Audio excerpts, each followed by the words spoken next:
Hello guys, welcome to prep kit. Guys, हमारे साथ इस सेशन में है श्रद्धांजलि, जिन्होंने लास्ट ईयर AIR 148 निकाली थी आईटी जम फिजिक्स एग्जाम में। आज हम यहाँ पर उनके एक्सपीरियंस के बारे में जान रहे होंगे कि उन्होंने लास्ट मंथ को कैसे यूटिलाइज किया था, क्या क्या चीज़ें उन्होंने की थी, ताकि आपको थोड़ा सा आइडिया लग सके कि लास्ट मंथ को कैसे अच्छे से यूटिलाइज करना है। सो हेलो श्रद्धांजलि, सबसे पहले थोड़ा सा अपना शॉर्ट इंट्रोडक्शन दे दो अपना एजुकेशन बैकग्राउंड के लिए। Hello sir. सर मैंने अपना बीएससी बनारस हिंदू यूनिवर्सिटी से किया था और मैंने अपने फाइनल ईयर में ही मैंने डाला था एग्जाम और जस्ट भी क्लियर किया था मैंने। और मेरा आइजर पुणे में भी हो गया था और नाइजर में भी हो गया था। Okay, nice. तो एजुकेशन बैकग्राउंड के बारे में आप जान चुके हो। सबसे पहले, क्या आईआईटी मद्रास में जाना वर्थ इट लग रहा है तुम्हें? सर वहाँ पर क्या अलग और लगा तुम्हें जो अपना तुम्हारा प्रीवियस कॉलेज था उससे, क्या क्या चीज़ें एक्स्ट्रा लगी हैं? यहाँ पर लैब बहुत अच्छा है। हर चीज़ बहुत टाइमली होती है। हम्म। टाइम के बहुत पक्के हैं। और यहाँ का फैकल्टी, मेन चीज़ मुझे ये लगा मद्रास में ये स्पेशल है कि जो मतलब पूरा डाइवर्सिफाइड इनका वो है। एक्सपेरिमेंटल में जितने लोग हैं उतने ही थ्योरी में है। और मतलब आप अगर अपना इंटरेस्ट अगर पहचानना चाहते हो, हम्म। This is the best place. Because कि अगर कल को आपको लगे कि हमें नहीं, इसमें नहीं काम करने, किसी और में काम करने, तो उसमें भी काम करने वाले लोग हैं। ओके। तो तो मतलब उस हर चीज फील्ड में से वहाँ पर प्रोफेसर्स हाँ, मिल और जाएंगे। बहुत एक्टिव भी है बहुत एक्टिव भी है, ओके। तो और ऐसी ये जो चीज़ इंटरेक्शन है भी ना, आईआईटी काफी को होता है। खास बात होती है कि आपको हर डोमेन के मिल ही जाते हैं प्रोफेसर्स, और साथ में लैब्स भी अच्छे होते हैं कि इक्विपमेंट्स वहाँ पर अच्छे से होते हैं, क्योंकि सिर्फ प्रोफेसर होने से भी कुछ नहीं होता है, लैब भी प्रॉपर होने चाहिए। अगर आप एक एक्सपेरिमेंटल सब्जेक्ट के साथ जा रहे हो तो वहाँ पर लैब्स भी मैटर कर जाते हैं कि इंस्ट्रूमेंट्स वहाँ पर कैसे हैं। ठीक है, कि मतलब उनसे आप एक्सपेरिमेंट्स परफॉर्म कर रहे हो तो कितनी एक्यूरेसी के साथ वो हो रहे हैं। ठीक है। तो अभी हम आते हैं यहाँ पर जैम की प्रिपरेशन के लिए। हल्का सा ब्रीफ था जस्ट। अब आपने कितना सिलेबस कवर किया था अपना प्रिपरेशन के टाइम पे? क्या 100% सिलेबस कवर कर पाए थे या फिर 80-60 कुछ रहा था? 80 to 90 के अंदर मैं बोलूंगी, क्योंकि मैंने एक साल पहले ही शुरू कर दिया था थोड़ा बहुत देखना। और उस टाइम पे हमारे पास टाइम भी था, हमारा कोविड चल रहा था, तो मेरा था कि एक बार अच्छे से सिलेबस खत्म कर लेते हैं। जब ओके। 80% करीब हो गया तो मैंने सोचा कि फिर टेस्ट सीरीज और वो सब देना शुरू करना चाहिए। मतलब पूरा तो खत्म नहीं कर सकते। हम्म। तो थोड़ा कंफर्टेबल हो गए थे, तो फिर लगा कि अभी टेस्ट सीरीज या कुछ क्वेश्चंस ही कर ले और मैं पूरा खत्म करने पे फोकस नहीं कर। ठीक है। तो 80 से 90 परसेंट सिलेबस आपने कंप्लीट किया। अब इसमें से आपका स्ट्रॉन्ग पोर्शन कितना था और वीक पोर्शन कितना था? सर ऐसे अगर सब्जेक्ट्स को डिवाइड करें तो 60-40 बोल सकते हैं। 60% स्ट्रॉन्ग था, जैसे कि जो सब्जेक्ट्स मुझे अच्छे लगते थे, जो नए पढ़े थे, जैसे क्वांटम मैकेनिक्स हो गया, उन सब के वजह से ही फिजिक्स के तरफ ज्यादा इंटरेस्ट था। तो क्वांटम मैकेनिक्स हो गया, मैथमेटिकल फिजिक्स हो गया, स्टैटिस्टिकल मैकेनिक्स हो गया, वो सब सब्जेक्ट्स। इलेक्ट्रॉनिक्स भी ठीक ठाक हो जाता था मेरा, तो वो अच्छा लगता था। ओ- सॉलिड स्टेट भी। और कुछ सब्जेक्ट्स थे जैसे कि ईएमटी हो गया और फिर क्लासिकल हो गया, एसटीआर हो गया। ऐसा नहीं था कि वो एकदम ही वीक था। हम्म। ऐसा था कि लगता था कि थोड़ा रिवाइज करना पड़ेगा, शायद उतना कॉन्फिडेंस नहीं। जैसे कि थोड़ा सा कॉन्फिडेंस रिविजन। बिल्ड नहीं हो पाया था, लेकिन क्वेश्चंस हाँ। मेजोरिटी हो जाते थे वन। स्टिल। हाँ, वही था कि लगता था कि शायद अगर मैं इन टॉपिक्स को नहीं रिवाइज करके जाऊंगी तो शायद कॉन्फिडेंस नहीं आएगा उस एरिया। ओके। लेकिन इन सब्जेक्ट्स में था, क्योंकि मैं वो बहुत बार कर रही थी, क्योंकि जितना भी पार्ट था तो उनमें था कि वो तो हो जाएगा। फिर इस वीक पोर्शन को डील कैसे किया? मतलब कुछ अलग से इसके ऊपर ध्यान दे रहे थे या जस्ट मतलब जाने दिया?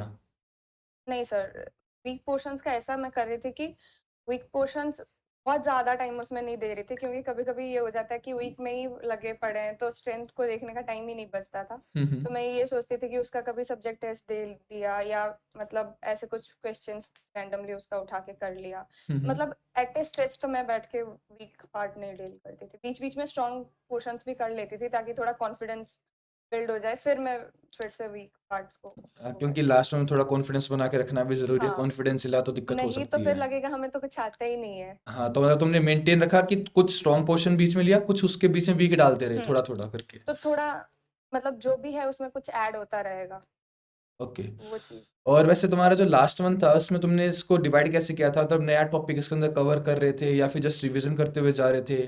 और अगर रिवीजन कर रहे थे, क्या उसके अंदर क्वेश्चंस नए कर रहे थे या जस्ट जो पहले किए हुए थे उन्हीं को रिवाइज कर रहे थे?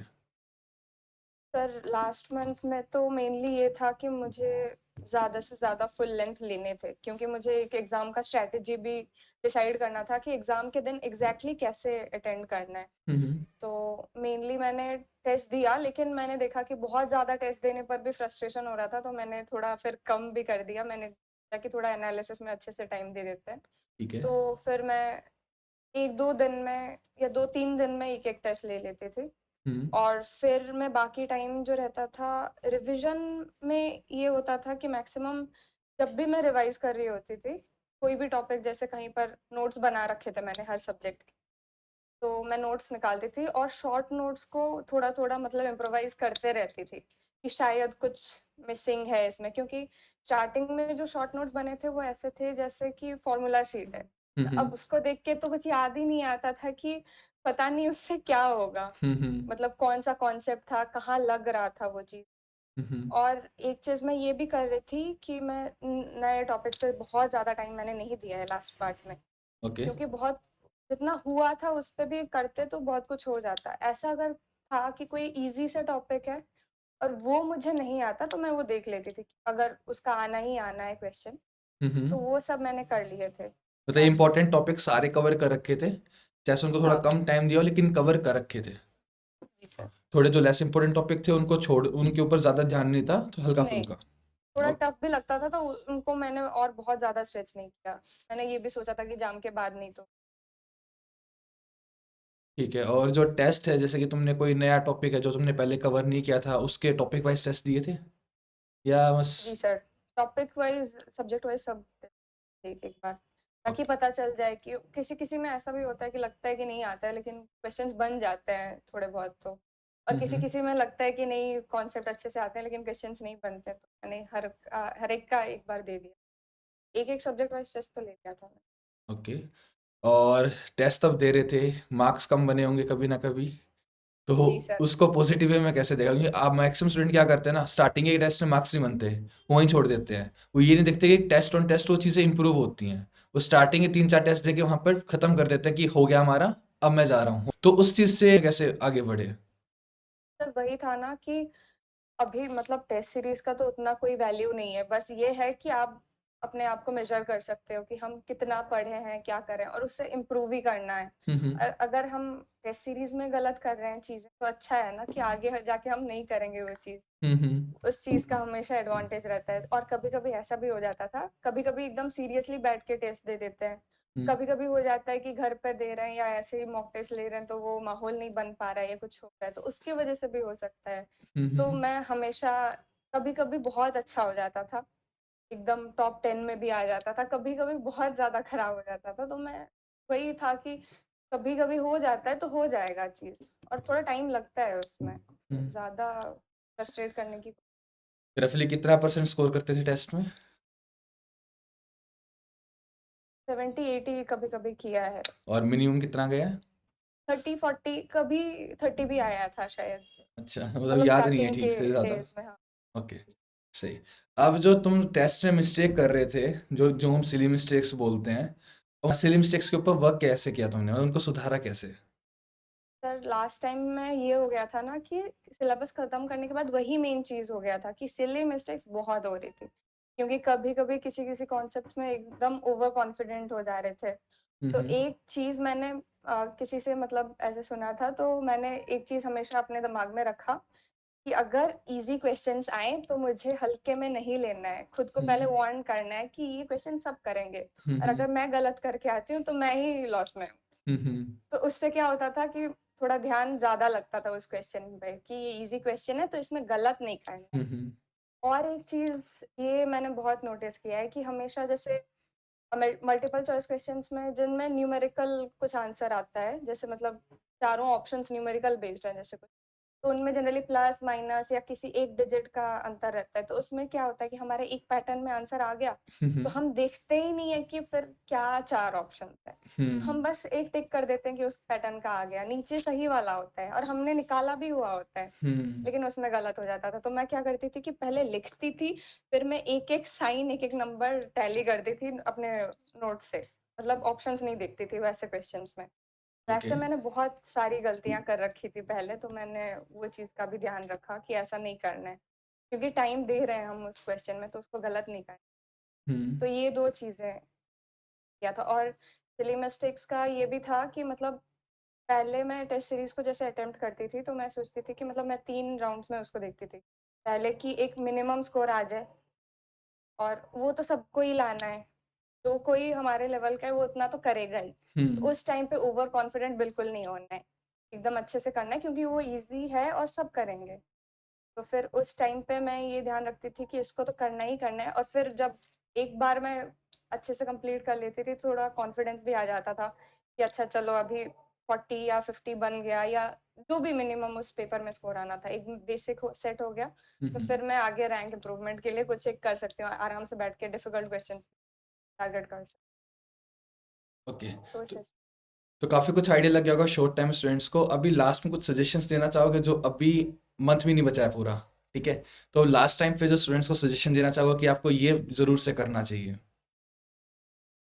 सर अभी जैसे लास्ट मैं मतलब मुझे लगा है कि लास्ट 3-4 दिन पर्टिकुलरली, मतलब अभी तो फिर भी ठीक है। लास्ट 3-4 दिन में ये हो जाता है ना कि दिमाग में बहुत कुछ चलता रहता है। हुँ, हुँ। तो चीज़ ये हो जाती है कि लगता है कि पता नहीं क्या होगा, पेपर ईज़ी आएगा, टफ आएगा। तो मेरा बस ये बोलना है कि उतना मत सोचो, क्योंकि जो होना है वैसे भी होगा। हुँ, और बस यही मतलब स्ट्रैटेजी रखो कि मतलब ऐसे कर सकते हैं लास्ट टाइम पे कि बैठ के याद करो कि आपको क्या पता है ऑलरेडी। हुँ, उसमें अगर कुछ याद नहीं आ रहा है तो जाके चेक कर लो उसको तुरंत। डीमोटिवेट मत हो कि मुझे ये याद नहीं है, वो याद नहीं है, वैसा नहीं होता है। हुँ, तो बैठ के याद करना बेटर है, रेदर कि आप इधर से ये निकाल के देख रहे हो, वो निकाल के देख। कुछ चीज़ें होंगी जो थोड़ा-सा ब्लरी हो गया होगा दिमाग में, तो वो रिफ्रेश हो जाएँगी, और ज़्यादा टेंशन लेने की ज़रूरत नहीं है। हुँ।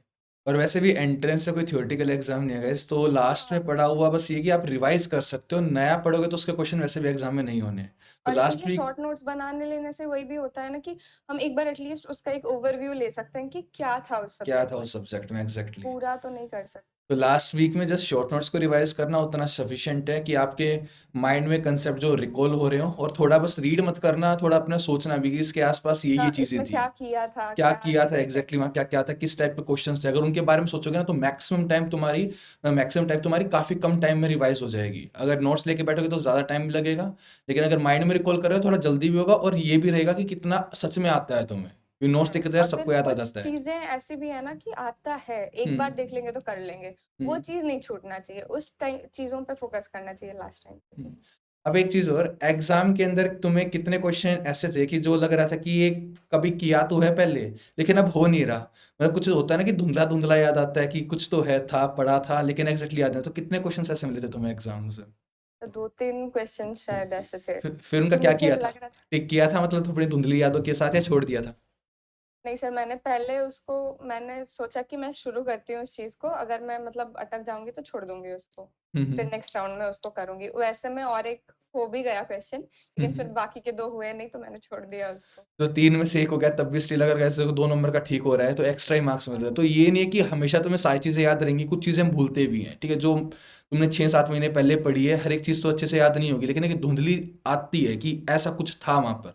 तो कंसेप्चुअली तुम उसको अप्रोच कर सकते हो क्वेश्चन, और एग्जाम में ऐसे 3-4 क्वेश्चन तुम्हें मिलेंगे फॉर श्योर, हाँ, जो तुम भूल चुके होगे, लेकिन उनको तुम अप्रोच कर सकते हो अगर तुमने पहले पढ़ा है तो। जस्ट तुक्का नहीं मारना होता है, जस्ट सोचना होता है कि क्या लॉजिकली सही है, क्या इनकरेक्ट है। जो इनकरेक्ट है पहले एलिमिनेट करो, जो बचे हैं उनके साथ आगे जा हाँ, सकते हो सोच समझ के, ठीक है? जी सर। तो थैंक्स श्रद्धांजलि फॉर ज्वाइनिंग। काफ़ी कुछ स्टूडेंट्स को यहाँ पर पता चला होगा कि लास्ट मंथ को यूटिलाइज कैसे करना है, और एग्जाम में बैठते टाइम क्या किन किन चीज़ों का ध्यान रखना है। तो गैस हम मिलेंगे किसी और सेशन में, till then bye. Thank you sir.